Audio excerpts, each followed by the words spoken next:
Assalamualaikum warahmatullahi wabarakatuh sekalian. Selamat datang kembali di channel Ray Konoha. Ternyata setelah diteliti, konsep surga dan neraka itu antar beragama itu ada mirip-miripnya ternyata guys. Terutama agama Samawi ya. Ada mirip-miripnya. Konsep surga dan neraka ini sangat mirip tuh. Konsepnya itu sangat mirip gitu. Lalu yang jadi pertanyaan adalah apakah ini surga neraka ini tiruan gitu? Apakah agama ini meniru dengan agama yang lainnya? Apakah ini semacam cerita bohong-bohongan gitu? Kenapa saya bahas surga dan neraka ini? Karena di video sebelumnya ada yang bertanya gitu, Bang, coba bahas video tentang surga dan neraka gitu. Apakah beneran surga dan neraka itu ada? Lalu yang jadi pertanyaan adalah, kenapa pertanyaan semacam ini muncul? Apakah kita sudah skeptis dengan agama?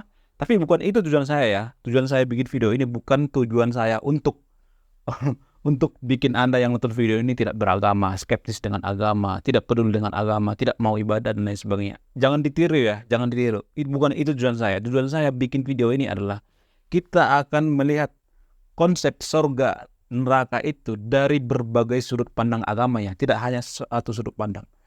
Dulu juga waktu saya kecil ya, saya suka bertanya, kenapa konsep surga neraka itu di agama Samawi itu agak mirip-mirip ya? Agama Kristen, agama Muslim, agama Yahudi itu kenapa mirip-mirip gitu konsep surga neraka ini? Siapa yang paling benar gitu? Terus kita nanti masuk surga yang mana gitu? Terus kita masuk neraka yang mana gitu? Jadi untuk menjawab pertanyaan ini kita akan membahas sekaligus bagaimana konsep surga dan neraka mulai dari agama Mesopotamia ya. Kita mulai dari agama Mesopotamia, tapi kita bahas dulu tentang konsep nerakanya dulu ya. Kita nanti pelan-pelan kita akan bahas ke konsep surganya gitu. Jadi agama yang saya bahas di sini mulai dari agama Mesopotamia, tapi nerakanya dulu kita bahas ya. Dalam agama Mesopotamia menggambarkan neraka itu seperti wilayah terpencil di bawah lapisan bumi yang paling bawah gitu. Di situ tempatnya berdebu gitu, sunyi, senyap, pokoknya mencekam gitu. Jadi neraka di sana itu tidak ada istilah pejabat gitu, masyarakat sipil nggak ada seperti itu. Jadi semua status itu dihilangkan. Sekarang kita bahas dalam agama Mesir kuno. Dalam agama Mesir kuno, konsep neraka dalam agama Mesir kuno ini ada semacam timbangan gitu, timbangan antara jantung dengan bulu mat. Jadi ditimbang gitu, apakah jantungnya itu lebih kuat gitu beratnya atau bulu matnya lebih kuat gitu. Jadi ada semacam menimbang dosa dan amal dan perbuatan gitu. Kalau misalnya dosanya lebih banyak maka dia akan masuk neraka. Neraka dalam agama Mesir kuno ini tidak terlalu jelas digambarkan, tetapi neraka dalam agama Mesir kuno ini digambarkan bahwa tempatnya yang nun jauh gitu, yang tempatnya mencekam gitu, sepi gitu. Di sana tidak ada apa-apa gitu, hampa gitu. Sedangkan dalam agama Romawi kuno digambarkan bahwa neraka itu seperti roda api gitu. Jadi apinya itu terus berputar-putar gitu. Apinya itu nggak berhenti gitu, seperti api abadi. Agak mirip-mirip seperti agama Samawi gitu. Sekarang neraka dalam agama Islam. Dalam agama Islam disebutkan ada 7 tingkatan istilah neraka ya, siksaan neraka. Dalam 7 tingkatan ini bermacam-macam siksaannya, beda-beda gitu satu sama lain. Ada yang makan duri pohon neraka gitu, ada yang mengalami siksaan api abadi gitu, ada yang mengalami bara api yang berkobar-kobar gitu dan lain sebagainya. Ada bermacam-macam. Tapi benang merahnya itu selalu ada api gitu, api yang abadi maksudnya. Dalam agama Kristen dan agama Yahudi juga sama seperti itu. Ketika orang berdosa itu diseret ke neraka dan di sana itu dipakar gitu. Orang-orang yang melakukan dosa itu ada api yang berkobar-kobar, api abadi gitu. Agak mirip-mirip lah agama Samawi ini. Lalu sekarang dalam versi surga ya. Tadi versi neraka, sekarang versi surga. Dalam agama Mesopotamia kuno tidak jelas digambarkan surga dalam agama Mesopotamia kuno ini ya. Akan tetapi surga dalam agama Mesopotamia kuno ini ada tingkat teratas gitu. Jadi di sana tuh tempat yang nyaman, tempat yang orang-orang yang heroik gitu. Jadi hanya sebatas seperti itu yang dijelaskan dalam catatan-catatan kuno agama Mesopotamia. Sedangkan dalam agama Mesir kuno, dalam agama Mesir kuno ini agak lain ya. Jadi surga dalam agama Mesir kuno ini digambarkan ada alang-alang gitu. Jadi ada padang alang-alang gitu.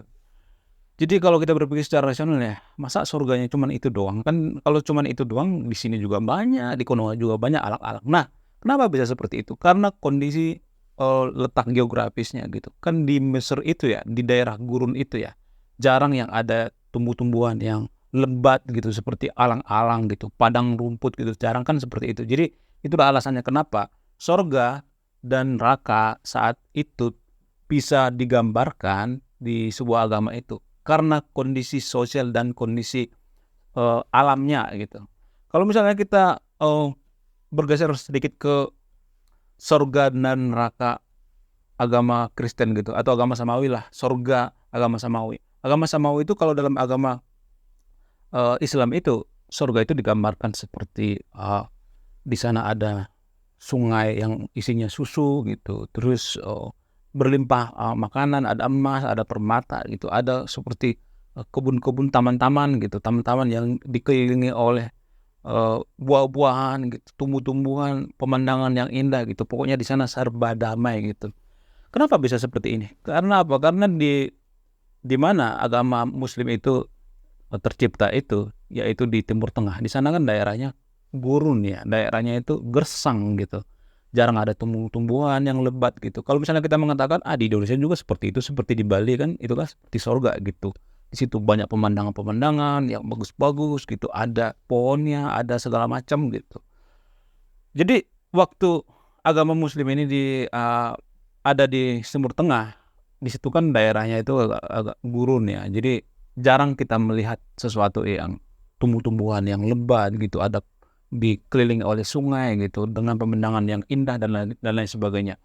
Di agama Kristen juga sama seperti itu, agak mirip-mirip dengan agama Yahudi juga sama seperti itu. Agama Kristen itu seperti digambarkan ada sebuah pulau gitu. Pulau itu dihuni oleh orang-orang yang beriman gitu, orang-orang yang suci gitu, orang-orang yang masuk surga. Di sana ketemu dengan malaikat gitu. Di sana nggak ada masalah lagi. Di sana enak tinggalnya, mau makan gitu, mau minum gitu. Pemandangannya indah gitu. Orang-orang di sana itu berbahagia, bersorak, memuji Tuhan gitu. Dalam agama Yahudi, surga itu digambarkan seperti Taman Eden gitu. Taman Eden lengkap dengan pemandangannya gitu, pohon-pohon, buah-buah yang lebat gitu, pemandangan yang indah dan lain sebagainya.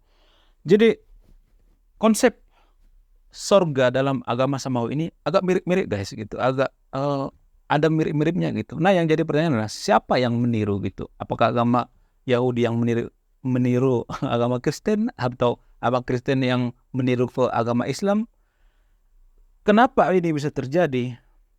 Karena apa? Karena kondisi lingkungan saat itu guys, kondisi lingkungan saat agama itu diciptakan. Ya rata-rata agama yang paling terbesar di dunia sekarang ini adalah agama Samawi ya, atau agama Abrahamik. Di sana di Timur Tengah, di Israel gitu, atau di Arab itu kan kondisinya kan tanahnya itu kan gurun gitu, jarang kita menemukan tempat yang seperti di Bali gitu, sangat rimbun, sangat sejuk gitu, sangat baik. Jadi kalau orang-orang menggambarkan surga itu tergantung kondisi lingkungannya saat itu di mana agama itu diciptakan. Lalu kalau misalnya ditanya ya secara pribadi ya, apakah kamu percaya surga dan neraka? Bagaimana bentuk neraka itu? Jadi kemarin di komentar video ada yang menanyakan, bahas ini tuh tentang surga dan neraka gitu. Apakah abang percaya tentang neraka gitu? Apa percaya tentang surga gitu? Kalau misalnya secara pribadi ya, menurut saya itu surga dan neraka itu tentang rasa. Sekali lagi, surga dan neraka itu kalau ditanya secara pribadi ya tentang rasa. Tapi bukan berarti saya mengatakan ini yang paling benar ya. Karena surga dan neraka itu kan multi tafsir ya. Bisa ditafsirkan tergantung orang-orangnya gitu. Jadi ini bukan kebenaran yang mutlak ya. Bisa aja dibantah. Surga dan neraka itu menurut saya itu ya perasaan gitu. Kalau kita merasa happy, bahagia, itu adalah surga. Kalau kita tidak merasa happy, tidak bahagia gitu, itu adalah neraka. Makanya kita usahakanlah kita berbahagia gitu. Apapun masalahnya, kita harus bahagia. Karena menurut saya pribadi, surga itu tentang rasa gitu. ya bebas ya menginterpretasikan apa itu surga dan neraka, nggak jadi masalah kan. Tapi seperti yang saya katakan tadi itu, ini bukan kebenaran yang mutlak ya, bisa aja dibantah, nggak apa dibantah.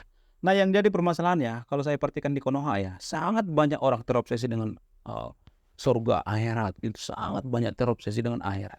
Bahkan saking terobsesinya dengan surga dan akhirat ini, banyak orang-orang melakukan hal-hal yang konyol. Hal apa itu?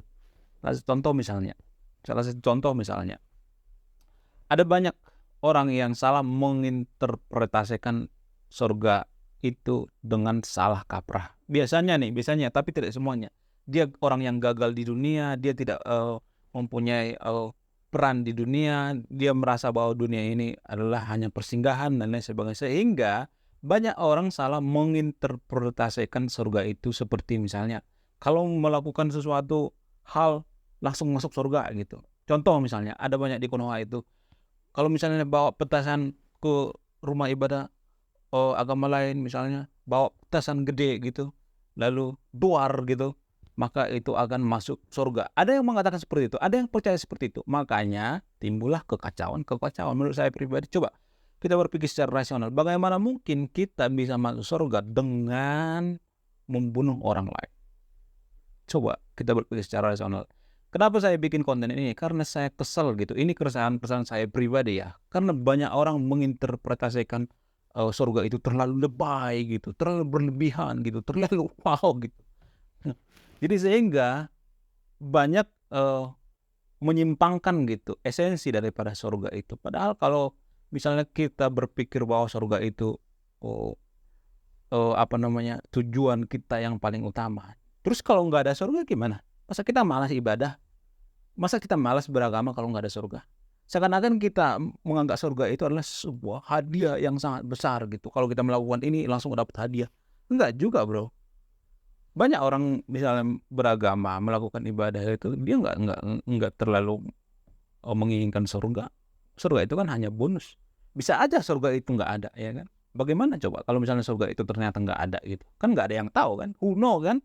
Belum ada yang balik dari surga datang ke bumi memberikan kesaksian. Oh, saya ketemu di surga gitu. Saya ketemu ini segala macam. Belum ada yang seperti itu kan. Jadi menurut saya pribadi itu kita terkadang ya terlalu lebay gitu menginterpretasikan surga itu seperti sesuatu yang wow gitu, yang terobsesi dengan surga sehingga tanggung jawabnya di dunia itu ditinggalkan gitu. Banyak warga Konoha yang berpikir seperti itu. Nggak cuma satu, banyak banget orang yang melakukan hal-hal yang konyol biar masuk surga. Padahal tanggung jawabnya di dunia itu tidak dilakukan.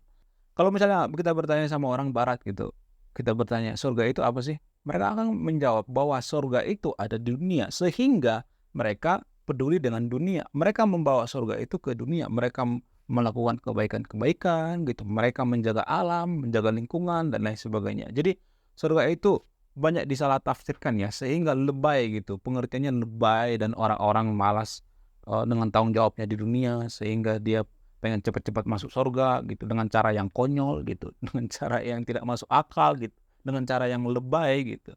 Ya menurut saya pribadi surga itu adalah tentang rasa ya, tentang rasa. Ya kalau kita merasa bahagia gitu ya kita berada di surga. Kalau kita merasa tidak bahagia, sedih gitu, marah-marah gitu, dikit-dikit emosi gitu, dikit-dikit membenci agama lain gitu, dikit-dikit membenci ini, membenci Yahudi dan lain sebagainya, itu bukan surga guys, itu adalah neraka. Oke, terima kasih sudah menyimak dan memahami video ini.